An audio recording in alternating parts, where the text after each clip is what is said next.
মহান আল্লাহ তাআলা বলছেন সূরা বাকারা আয়াত নাম্বার 75, সেইখানে মহান আল্লাহ তাআলা বলছেন, তুমি কি মনে করেছো তাদের কথায় তোমাদের কথায় তারা ঈমান আনবে?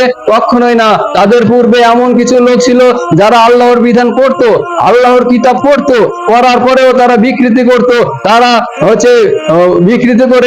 বিকৃতি করে মানুষকে শোনাতো। তাহলে দেখুন মহান আল্লাহ তাআলা সাক্ষ্য দিচ্ছে যে বাপদাদারা, পূর্বপুরুষরা এবং বুজুর্গ ব্যক্তিরাও ভুল করতে পারে এবং তারা জেনে শুনে মাযহাবকে বা কোনো দলকে টিকিয়ে রাখার জন্য বা অন্য দলকে অপমানিত করার জন্য তারা কোরআনের আয়াত বা সহিহ হাদিসের বিকৃতি করতে পারে। এটা মহান আল্লাহ তাআলা বলছেন। আপনি বলছেন বুজুর্গরা ভুল করতে পারে না, আমার পূর্বপুরুষরা ভুল করতে পারে না, কিন্তু আপনি দেখুন একদিন এই বাংলার বুকে পড়ানো হতো আলিফ বে তে, এখন কিভাবে পড়ানো হয় না, এখন কিভাবে পড়ানো হয় আলিফ বা তা সা।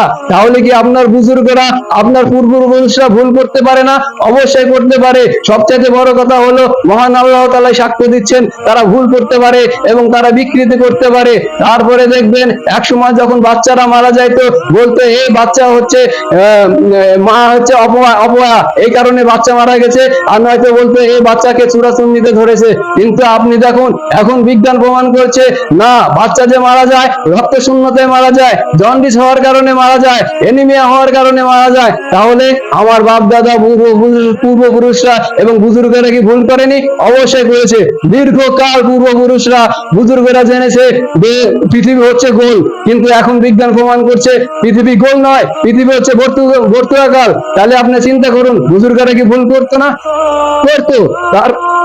তারপরে দেখবেন দীর্ঘকাল জাতি জেনেছে যে চাঁদের একটা নিজস্ব আলো আছে, কিন্তু পরবর্তীতে জানা গেল চাঁদের কোনো নিজস্ব আলো নেই।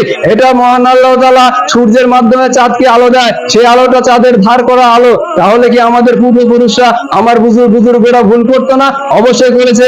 সবচেয়ে বড় উত্তম কথা হলো আমার কথার কোনো মূল্য নেই। মহান আল্লাহ তাআলা আয়াত অনুযায়ী স্পষ্ট করে বলেছেন সবাই ভুল করতে পারে, সবাই বিকৃতি করতে পারে। সুতরাং আমাদেরকে যাচাই করতে হবে, আমাদেরকে জানতে হবে। আমরা যদি এর মধ্যে থাকি অমুক ভুল করতে পারে না, অত বড় মানুষ ভুল করতে পারে না, অত বড় পূর্বপুরুষরা ভুল করতে পারে না, তাহলে আমরা ধোকায় পড়ে যাব, শয়তানের ধোকায় পড়ে যাব। সুতরাং আমাদেরকে কোরআন এবং হাদিস অনুযায়ী যাচাই করতে হবে। কোরআন এবং হাদিস অনুযায়ী আমাদেরকে বুজুর্গ এবং পূর্বপুরুষদেরকে মাপতে হবে। পূর্বপুরুষ দিয়ে হাদিস এবং কোরআনকে মাপতে গেলে আমরা ভুল পথে পরিচালিত হব। মহান আল্লাহ তাআলা আমাদেরকে উত্তম ভাবে বুঝার জ্ঞান দান করুক। আমিন।